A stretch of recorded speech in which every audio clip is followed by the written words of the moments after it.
Hi. Here's a beautiful artwork. Nice, isn't it? Keep thinking of that. Now, think of something completely different that is still beautiful.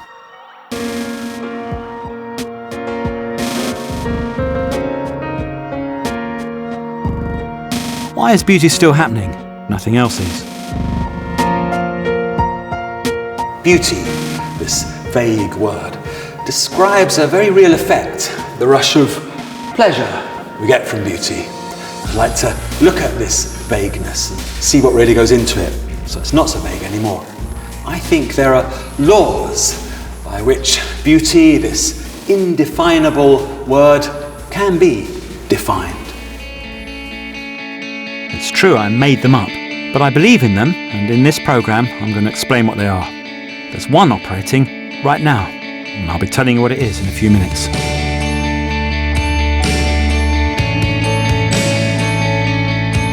Here's some more beautiful art. What makes it beautiful? Is it because faces are beautiful, flowers are, or is it the way the art has been done?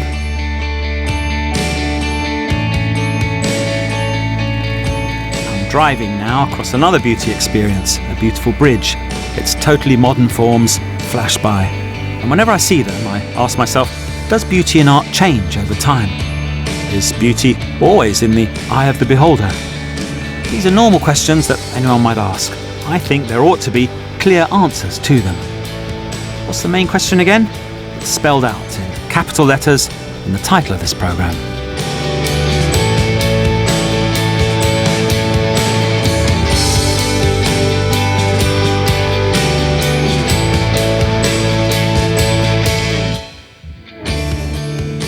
The main problem with defining beauty in art is having something definite to point to.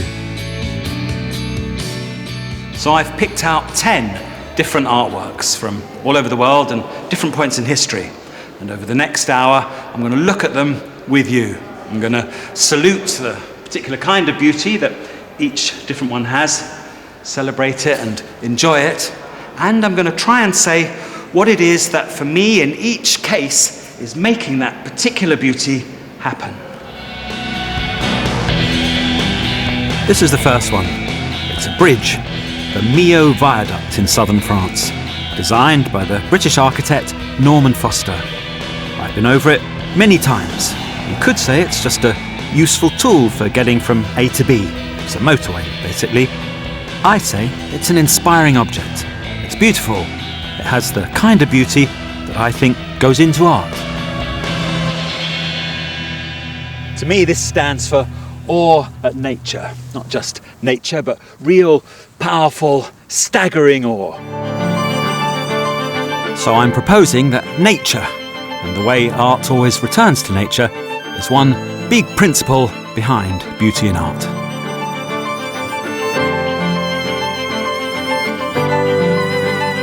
Nature. One way or another, nature's awesome presence gets repackaged in art.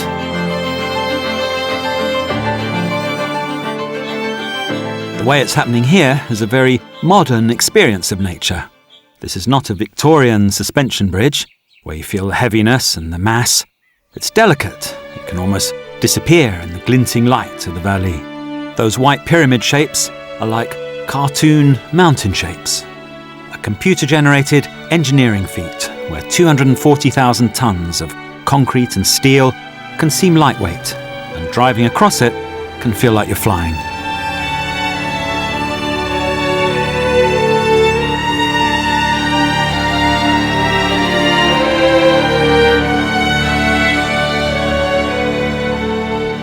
The style of the bridge is minimalism. Less is more. There's always been this mood in art in all periods, a sense of something honed down, a quietness, a calm, stripped back, pared down, a visual essence. A kind of minimalism is there in art from 1,000 years ago, where nature is represented as so many clearly readable signs. the world, trees, plants and people. These forms are purified. It's a kind of religious minimalism. Anything superfluous is stripped away. But that stripping down produces strong shapes, their own stripped-down beauty. You step into a modern art gallery, beauty there is very different. You might think it isn't there at all, and nature isn't either. But hang on, nature's structures are there. Light gleaming, surfaces reflecting, the feeling of space. The experience of nature is honed down by that kind of art into a single abstract effect. The bridge is in that stripped-down tradition. It's modern, but it answers a timeless yearning. From a distance, on a cloudy day, with the thunder rumbling, it almost seems part of nature. Like a tree springing out of the ground, each of those columns is integrated with nature. As well as being in it, it does something to it. It makes you re-see it. It tells you about the hugeness and light of the span of that valley. It tells you how beyond belief the valley is. Here's a structure in nature, a valley. Here's a valley shape in abstract art by Maurice Lewis. Van Gogh shows a tangled structure in the painting of almond blossoms. Then there's a tangled structure in an abstract painting by Jackson Pollock. From the bridge, the world looms out, nature sending out its message. We're hardwired as a species to respond to it. We make beautiful art full of it. We probably couldn't stop if we tried.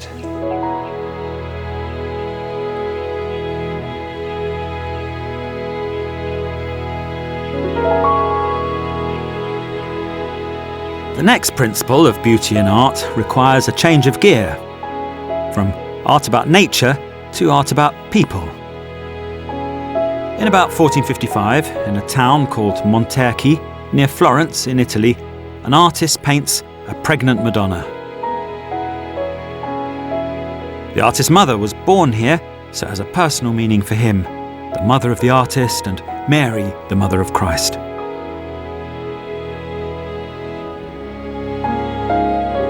But the principle behind this painting's beauty, for me, is much simpler than that. In fact, it's simplicity itself.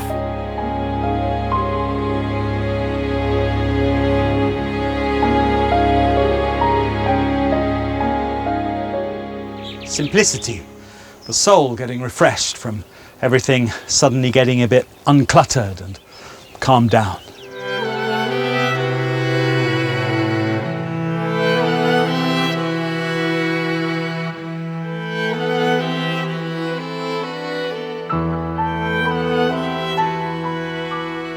It's very unusual for a Renaissance Madonna to be pictured actually pregnant.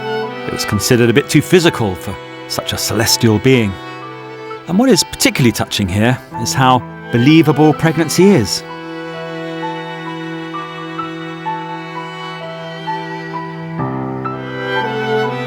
It's a warmly human picture, but not just that. Its simplicity is stark and burning as well.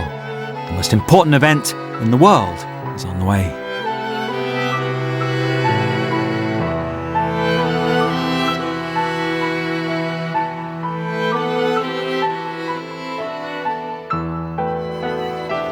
I like the weirdness of the place it's presented in, contrasting with its beautiful countryside surroundings.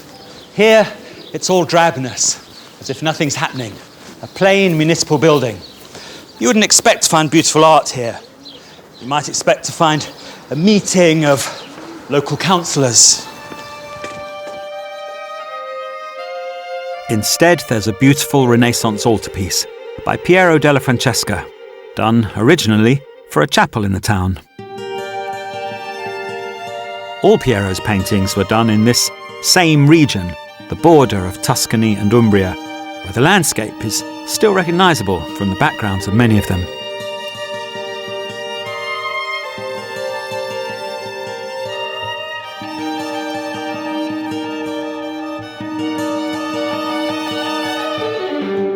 same eye, tuned to the pleasure of a beautiful landscape that never changes, orders shapes in a painting so they too seem timeless.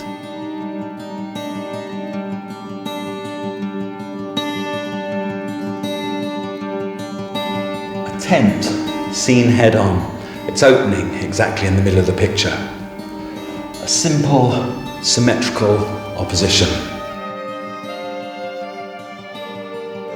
A woman with a beautiful, youthful face simply delineated. The woman exactly in the middle of the picture. Two shapes exactly the same but reversed. The angels holding the tent flaps open. Their colours exactly balanced.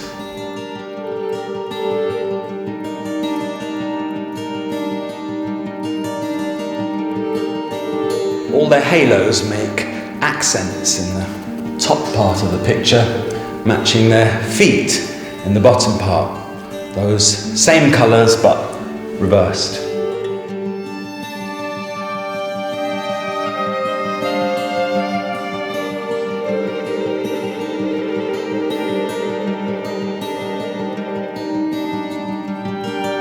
What simplicity in art is for is elegance of communication, so whatever complexity the art has can come across beautifully.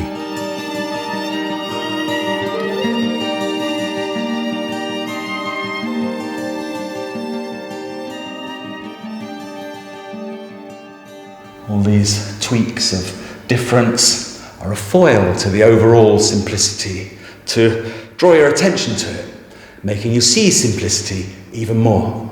A pregnant woman in a tent, the openings furled up, as if the whole space of the tent is a womb, the creation of life going on inside.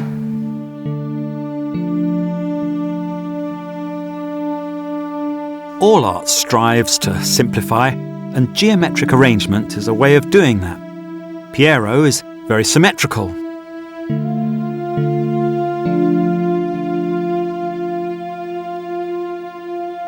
When another Renaissance artist, Bellini, does geometry 50 years later, he's very triangular. A lot of blue triangles. One big triangle, a blue triangle in a horizontal expanse.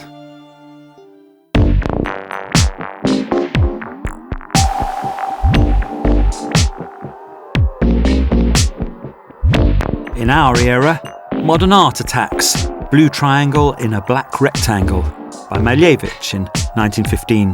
The old gets blasted away, but actually it's the old's pure geometry that the new is very interested in. I really like the way that Renaissance geometric shapes become a visual tradition for future artists to draw on. I think the conventional way of depicting light in art is something like that. Like anyone else, my mood is always affected by light. I think in art, the meaning of the effect changes over time because society changes. So the emotion serves a different purpose.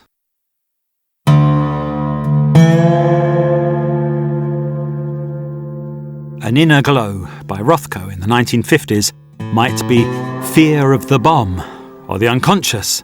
It's a disturbing glow.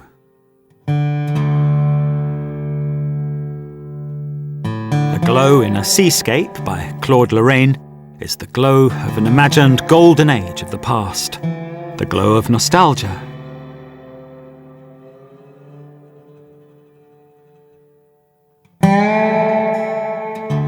A point of light radiating outwards in a Turner is the romantic inner turbulence that people of the age of Romanticism thought was expressed in turbulent nature.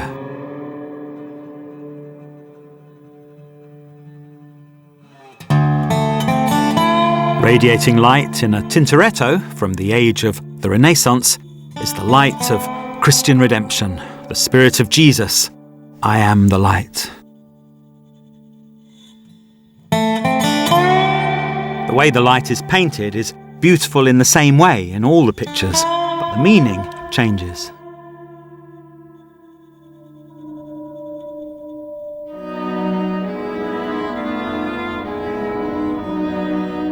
A church bell rings out in Sicily in the town of Monreale, where the next beautiful art experience is at.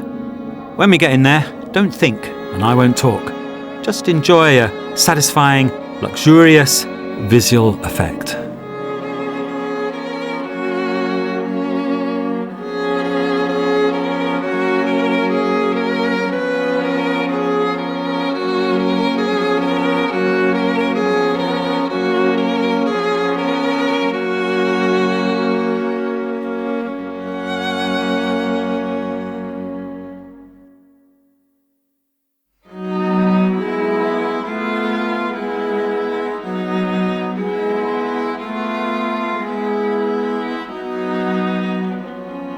These are mosaics in a Norman church built in the 12th century.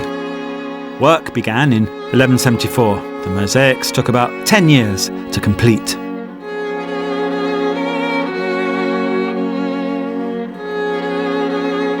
There are many things that are beautiful about them. The building is a giant light box. It throws light around. The natural streaming white light coming in through the high windows, which reflects off the gold, marble and glass mosaic pictures, reflects unevenly, so the scenes seem to glint and shimmer. But the principle that I would say makes it all work is the principle of unity.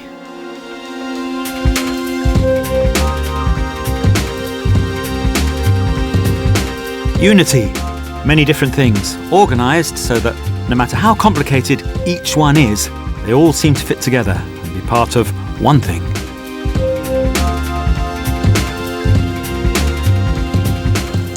This is unity in action.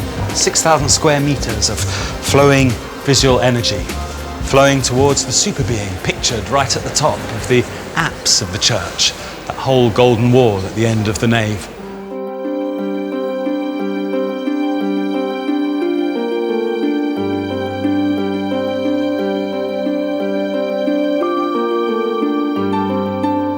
And flowing out again to everything else. I love the overwhelming feeling of it all, but I also love the physical basis of all that transcendence, the way it's done using very specific materials. Here's a handful of mosaic tesserae, coloured marble and glass, and bits of gold leaf set within clear glass. Different, uneven little cubes. That's what a mosaic is made of. A mosaic artist works in a particular way. They put together bits deliberately unevenly, but so there's a visual rightness in relation from one bit to another. It's a rightness that the artist feels, so that each bit stands for a decision taken about an overall visual unity. And that visual sense continues in the big shapes and patterns of the mosaic picture system in the church.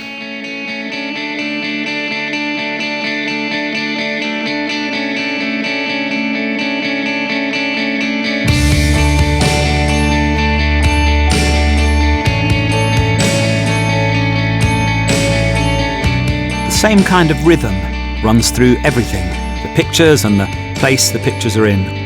One picture's forms echo and repeat another picture's forms, and all their forms echo and repeat the forms of the architecture.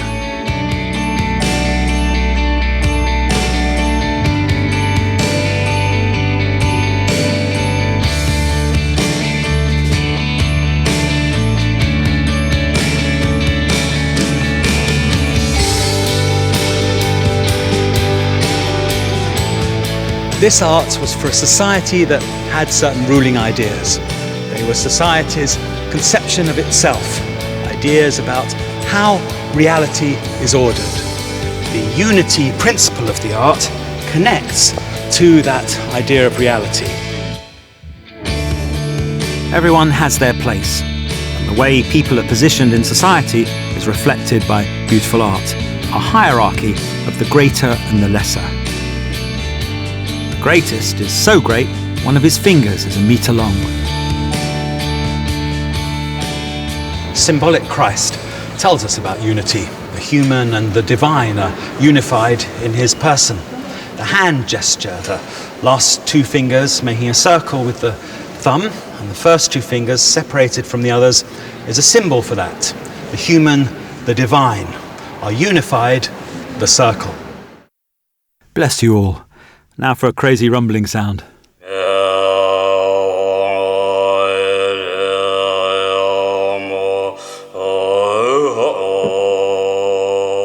For 50,000 years, Stone Age man painted animals on the walls of caves.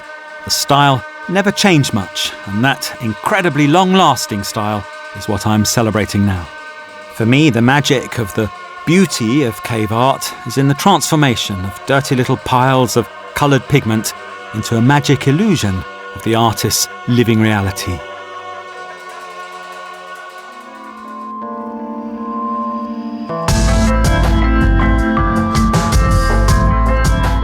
Transformation. The world, my head. Get that stuff in here in a form that makes sense. Maybe art is the way to go. That's a caveman thinking. But it's also any artist thinking at any time.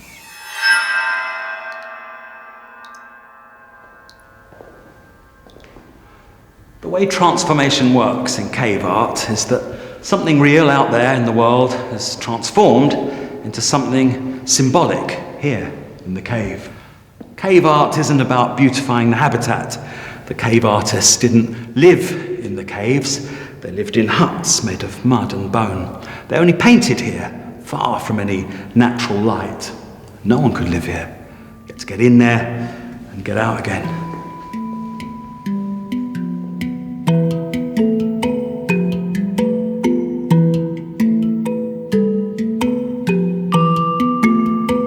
These are two life-size horses in the Merle cave in the Dordogne in France. The spots and handprints are magic symbols. They didn't paint everywhere in the cave, only special parts of it, where magic rituals had gone on for thousands of years. Here's another magic spot at Merle, fragments of animals. Like modern art, the black line has a life of its own. It suggests lots of things at once: movement, speed, shape, and the shape broken up as if you're seeing a lot of glimpses, and the parts suggest a whole, but the whole is never quite there. A simple mark on a rough surface. From those elements alone, you feel you're out there, or what's out there is in here.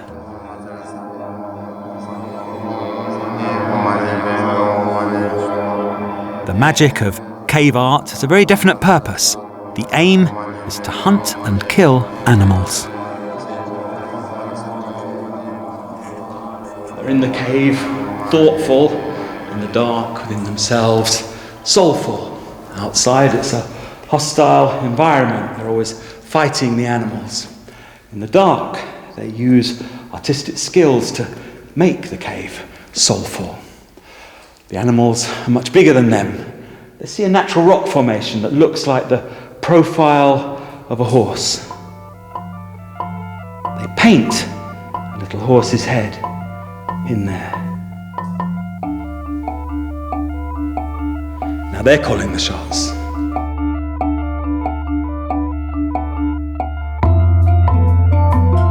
Art is always about transformation in some way.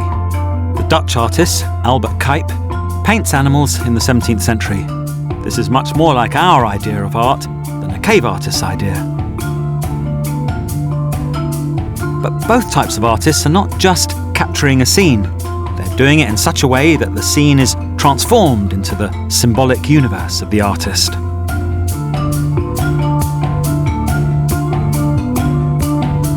Nice animals. Psychic animals.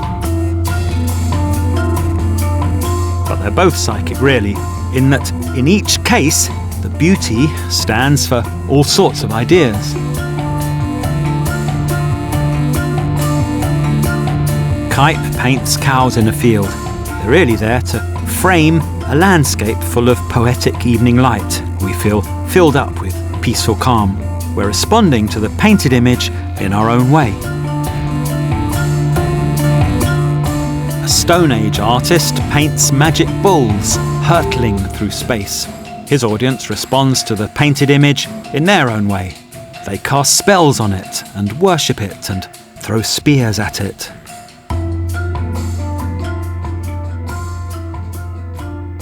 It's not that the animals were beautiful and so the cavemen naturally wanted to paint them. Painting the animals was a psychic operation by which the cavemen imbued the animals with a powerful force that they wanted to absorb. They didn't look at art like we do, looking at something very distanced from ourselves, finding it nice, making judgments about it and forgetting about it until we next go to an art gallery.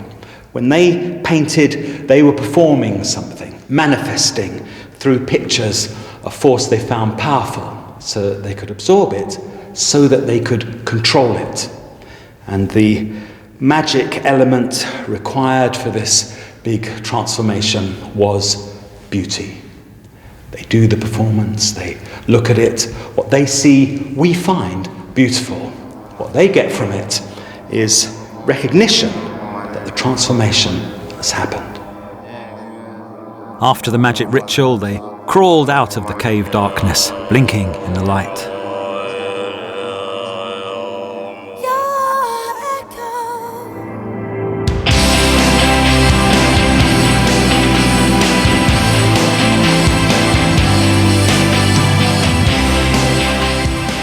Where am I? Spatial grandiosity, sheer white, beautifully finished, polished, dusky, blonde wood floors. The features finished to inhuman perfection. Humans present, but not human clutter. The feeling of an army of cleaners with PhDs in dusting. It's the contemporary art gallery experience.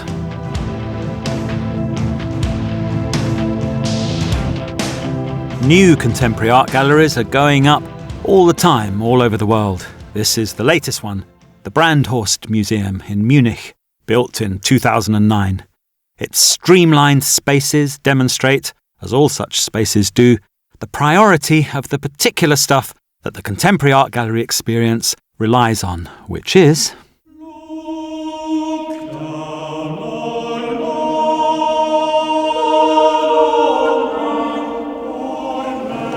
surroundings.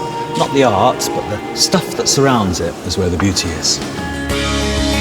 We're alone in this universe,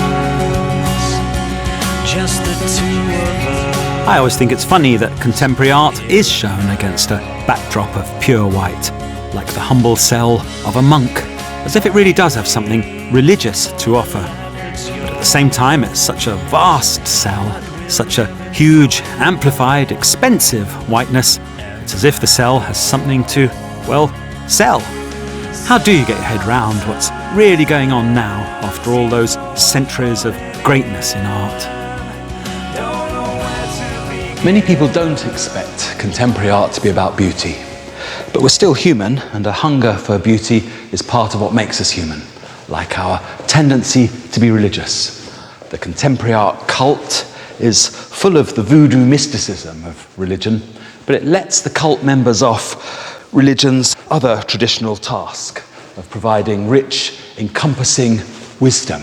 It comes up with mental conundrums instead.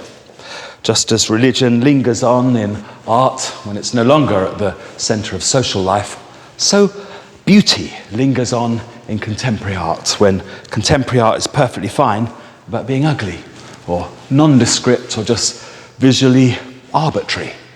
It's in the beautiful surroundings of contemporary art that the human appetite for beauty is satisfied.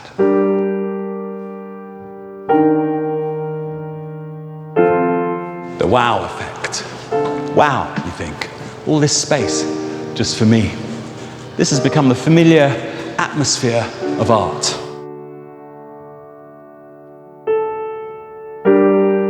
For ages, the natural atmosphere was incense and hymns and people wearing robes, because the place for art was the church, where art radiated religious wisdom.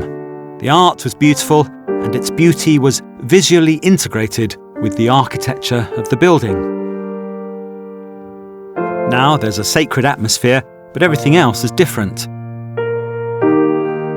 Today, no one insists that artists better make their art objects be beautiful. They can be,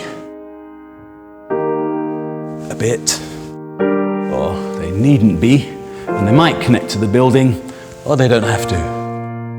The objects don't have to radiate anything, because the surroundings are doing all the radiating that's considered necessary.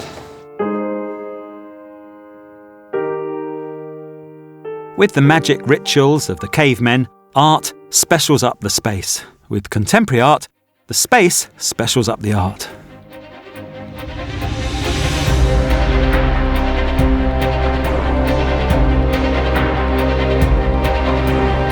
The principles of beauty in art build up. But now beauty in this programme is going to reach crescendo point.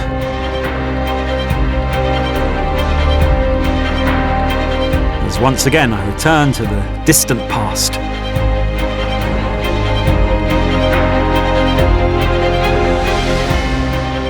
And the mighty achievements of art history present themselves.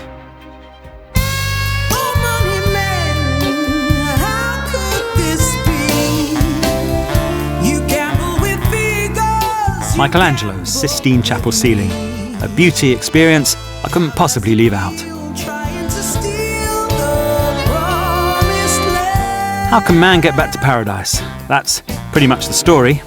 But in terms of beauty, the thing I think still makes an impact when you take away everything you can look up in books is the amazing, distorted, almost flowing animation of what you're seeing. And it's such a strong effect that, for me, this is actually a great principle of beauty.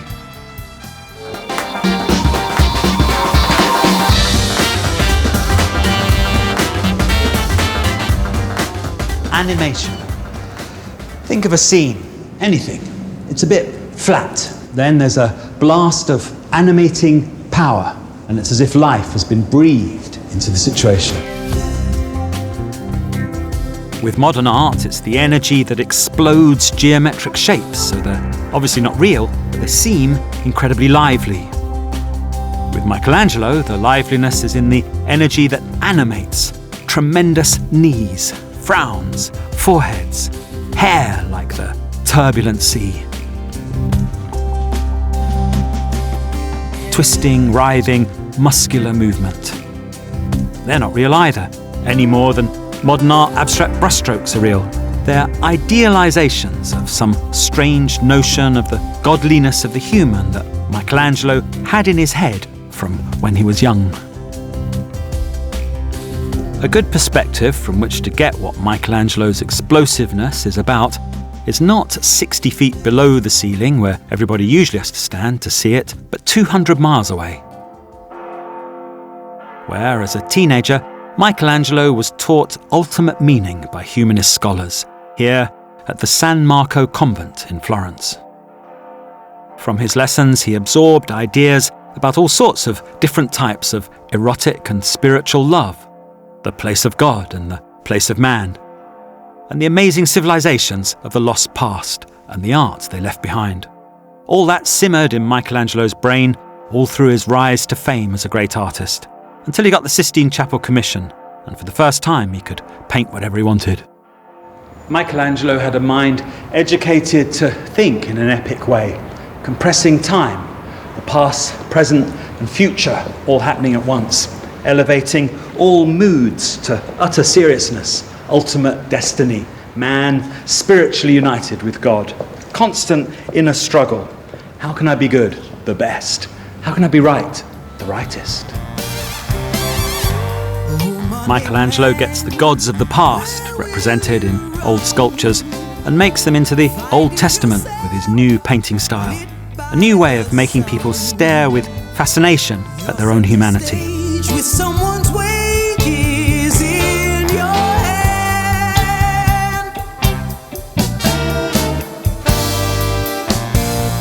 Some get rich, others poor. Animation, not like in our time in the movies, in the service of fun, instead in the service of heavy meaning. What are we? We're all gonna die.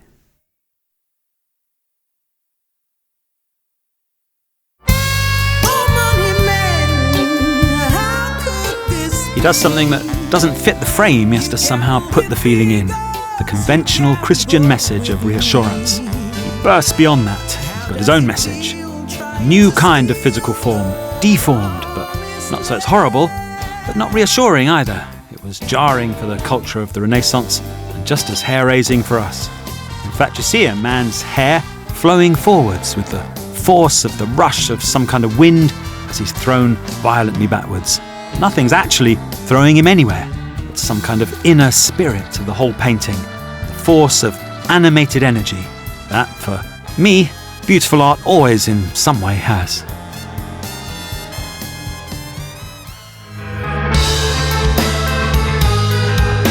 And yet here's somebody who tones it right down. Magritte, the great master of the look of the utterly plain. Here he is unexpectedly on the beauty list. What I think about this famous surrealist is that by a series of steps, he checkmates you into finding the utterly plain beautiful. That's what makes him modern. And the principle that drives these moves is the principle of surprise.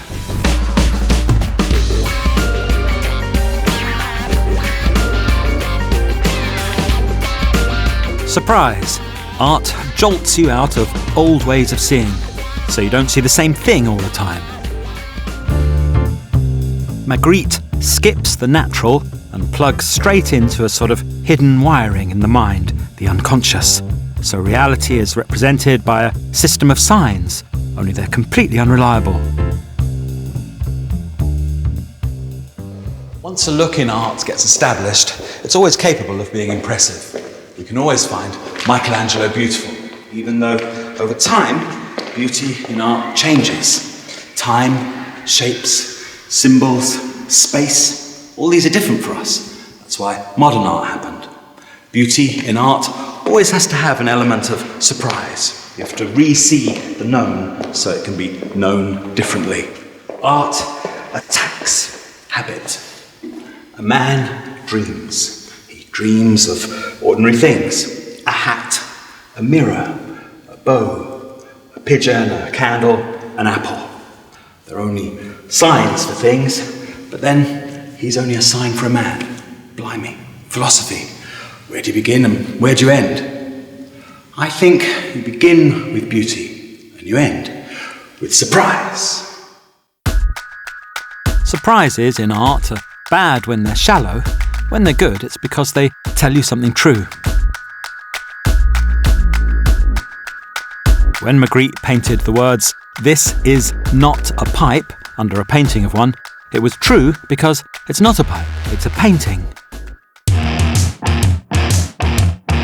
Magritte painted The Reckless Sleeper in 1928. It's not of someone, or something that necessarily happened. It is only itself. It sets up meanings using simple signs for objects.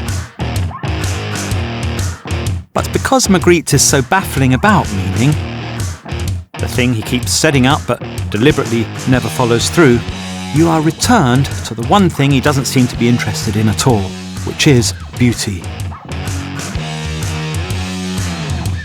And you see how very serious about it he is. For me, that hat is a beautiful hat. I see it as one of several things that Magritte beautifully interweaves in this painting. The grey blues of the hat, bow and pigeon, and the grey yellows of the candle, apple and mirror.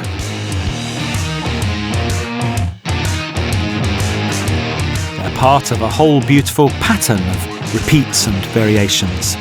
The contour of that strange grey blob below, echoed by the contour of the blob-shaped, simplified red blanket above. You've got the beauty and the attitude of the beauty, and it's in that Magritte is more surprising than other great geniuses of the modern. In fact, to me, seems actually more modern than them. When Picasso shows you something ruptured and fractured and abstracted, he's rocking tradition. He's saying you can't just go on obeying tradition. But actually, compared to Magritte, he's still quite traditional. He's saying, here's a thing, real women in a real room dancing. It's just that you're seeing it differently. The painting is beautiful in a savage way, and it's a bit conceptual. All those rough textures and strong colours are all ultimately in the service of a surprise that delights you. But with Magritte, you can't even be sure that it is a thing. It's beautiful in a jokey way, and it seems to be all conceptual. But ultimately, it is a painting. It's visual. It's just that all those perfect relationships are all in the service of a surprise that unhinges you. Wow, where are we at now? All sorts of principles, but gradually a sense of the essential, timeless nature of them, which is the reason I keep messing with time in this programme. Here's a principle of beauty that is so constant in art that probably most people take it so much for granted they don't realise they're seeing it. Even an artist as odd as Magritte does it.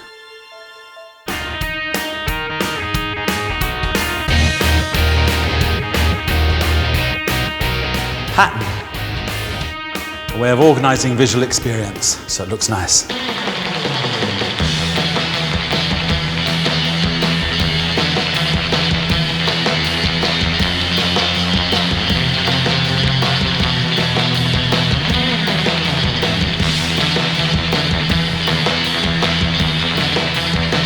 Mosaics again. But mosaics used to be what painting eventually became, the main visual language of art. And I'm looking at mosaics now in this museum in Tunis to focus on the oldest, most basic element of beauty in art. What is this? It's a work of art from the 4th century AD, a Roman mosaic from a townhouse in North Africa. The Romans ruled this area during the first 4 centuries AD. This museum is full of their mosaics, picturing the good life. What you're seeing is all the floors of a single house tipped up to make a multi-part wall mosaic. Right up at the top, in what would have been the biggest room, is the god Oceanus, a patterned face, the coloured mosaic stones rhythmically flowing. Around him, a halo, a geometric patterned version of a glow of light. Underneath him, a flowing pattern of little love creatures, Oceanus's children. And underneath them, more of Oceanus's offspring, nymphs and gods made of patterns, surrounded by an emptiness that's always patterned, so it isn't really empty at all. Different types of pattern everywhere. Birds in a grid pattern.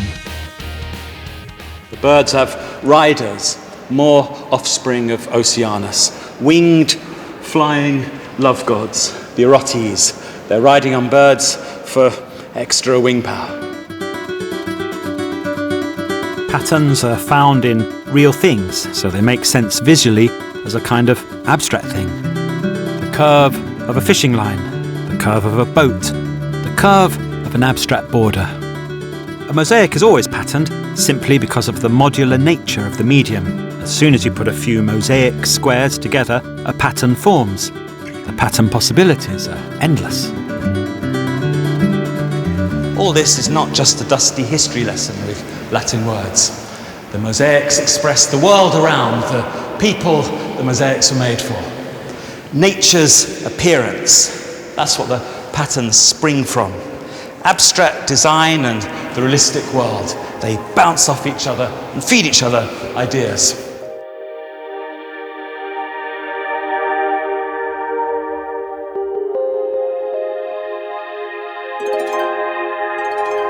We think abstract art only exists in our time to annoy us, but all art is abstract really, and all abstraction comes from the look of the world at any time. A pattern made of trailing vines, a pattern made of abstract marks. The eye gets pleasure from the beauty in both of them. Visual effects in art, abstract values, organising and arranging visual elements so the arrangement looks nice. The same approaches to this problem in art come back all the time. Fish in Rows by Romans. Fish in Rows by Damien Hirst. Winged love gods by Romans, pulsing in a grid pattern. Abstract spots of colour by Damien Hirst, doing the same thing. If I analyse how I'm looking at this, I find I'm breaking it up into different configurations, picking out one set of colours, then another, so I'm seeing a grid pattern remaking itself endlessly. The dots on their own are nothing much. The overall buzzing grid effect is good, like nature is good. With all these patterns, the pleasure that they give to the eye is a metaphor for the pleasure in life that the picture is about. Nature. Art offers nature in a pattern or a structure because nature is patterned and structured in the first place.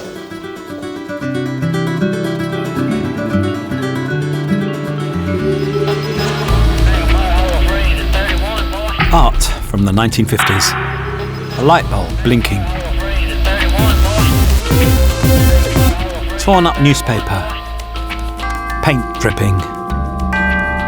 This might seem like random rubbish stuck on a canvas, but I think it's got the beauty of any beautiful painting from history, and this is the reason why.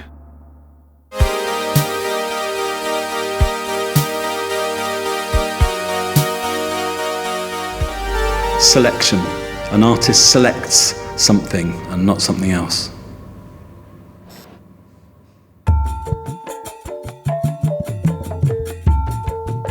It's a painting by Robert Rauschenberg from 1954. It's made of bits and pieces that were just lying around that he's picked up. Red wood, red paint, red fabric, a gauze umbrella, some parts of which he's painted red.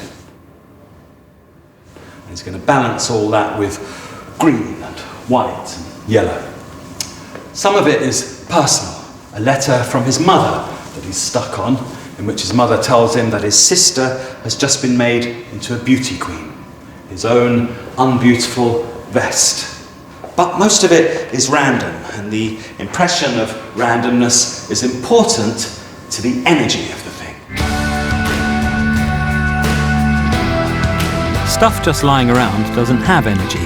It's the particular stuff that Rauschenberg has picked and the way that he's placed it. So randomness is no longer randomness, but freshness. The way that he does it is not by piling on chaos, but by having an eye interested in selecting one thing instead of another.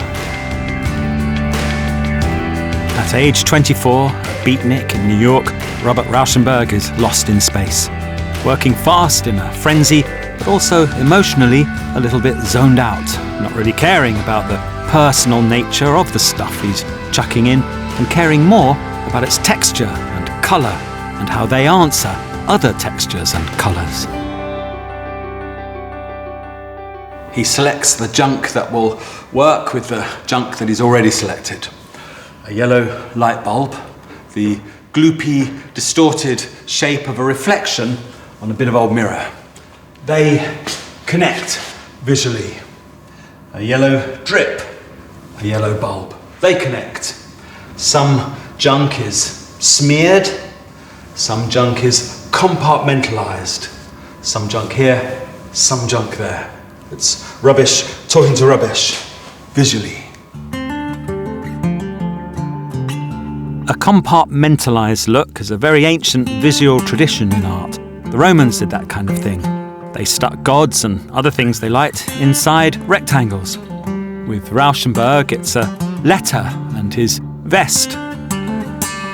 Because it's rubbish and not gods, because there's only a very fine difference between his art and mere randomness, Rauschenberg draws your attention even more to the selection principle. Rauschenberg is faced with everything, he has to cut it down to something, so he finds relationships, he finds a spring and a tension between elements. I think this painting has as much beauty as anything in medieval art or Renaissance art, but it's not the same beauty, because it isn't answering the same society's understanding of reality. We don't have the same sense of hierarchies. We don't all necessarily have God. We're open-minded about the difference between the random and the important.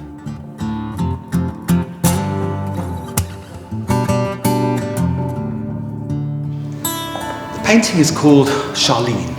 That's the name of a dancer he knew. He was friendly with the modern dance company. Now, that information really is random. The title doesn't do anything. The selection does it. This isn't random. This is beauty.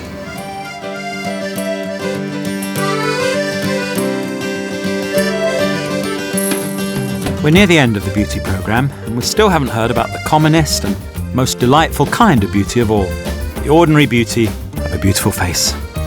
You see one, there's a rush of feeling, like the rush of pleasure from beautiful art. There's something spontaneous about it, which is my last principle behind beauty in art.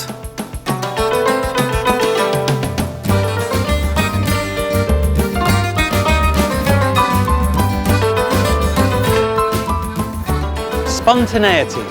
Don't be how everybody else wants you to be. Be yourself. Be spontaneous.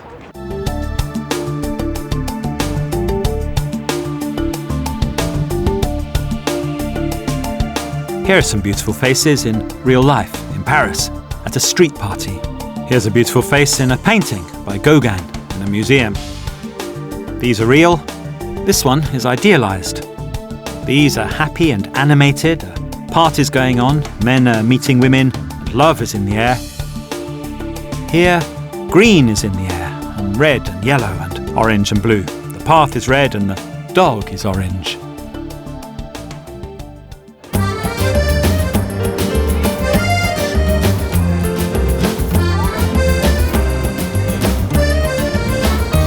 For Gauguin, living and working in Paris in the late 19th century, the West was corrupt.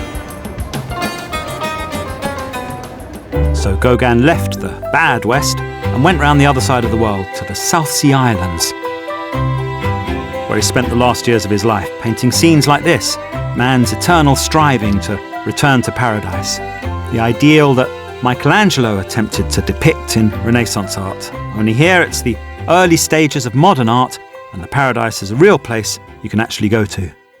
The title is a Tahitian word for joy, or joyousness. He painted it in 1892. He had 10 years to live. He lived in an incredibly squalid situation, full of filth and poverty and oppression of the natives by the French authorities. Gauguin himself partly wanted to free the natives to be themselves, and partly wanted to exploit them, taking the younger ones as lovers. When he died, he was covered in sores. His leg was suppurating. He had eczema and syphilis. His body lay in a mess of filth and hypodermic syringes. He used morphine to kill the pain of his real existence. While in his paintings, he put together scenes of a paradise on earth. It might seem at first to be a straightforward, sexy paradise where everyone dances around totem poles and acts spontaneously and pouts at you when they're playing the flute.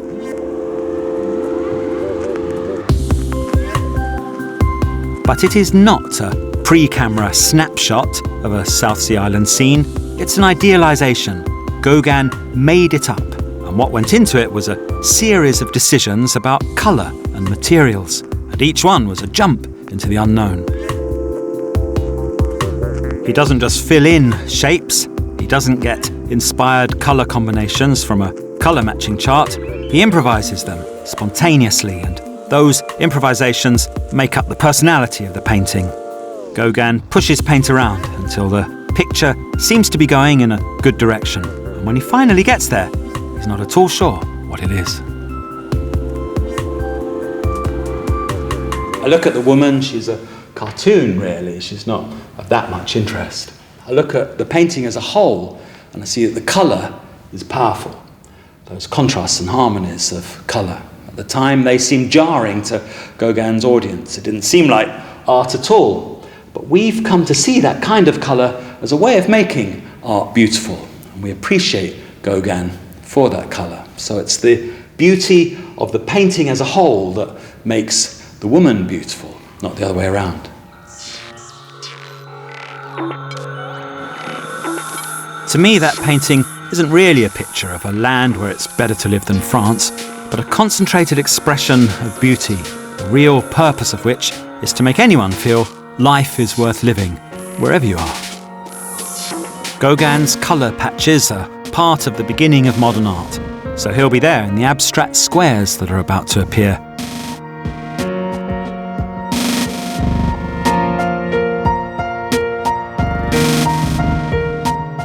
"50 years after Gauguin's death, Matisse experiments with spontaneity. His painted sheets of paper and their torn edges are his version of Gauguin's spontaneity. His version of nature is there too. It's called the snail. The circularity from the centre outwards suggests the well-known form of that animal's shell. Into the whirling vortex of Matisse's wonky squares, time compresses, the past and the present join up, and I can now answer the question I raised at the beginning of this programme. Is art beautiful because of what it's of, or because of how it's done? My answer is both. Society changes, so over time, what it's considered important to make pictures of changes. It might be supernatural beings, or it might be abstract shapes. It might be idealized people whose perfection suggests a cosmic order, or it might be idealized versions of nature done with a freshness that suggests a sort of wondrous illumination about life. But whatever it is, it reflects what we think we are, what we think reality is. When we find art beautiful, we're seeing what we want to see, what we're interested in. We don't realise there are actually reasons for the beauty, visual traditions that have built up over ages. They are based on observation of what's all around us all the time. And they make the artistic reflection of our changed selves not just recognisable, but powerfully, richly recognisable. They make the reflection beautiful.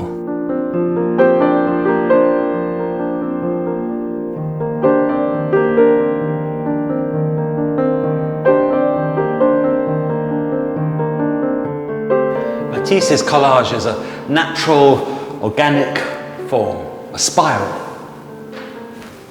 done with unnatural shapes, straight lines and hard edges. There aren't any straight lines in nature. But Matisse makes you re-see organic form by creating it in an unexpected way.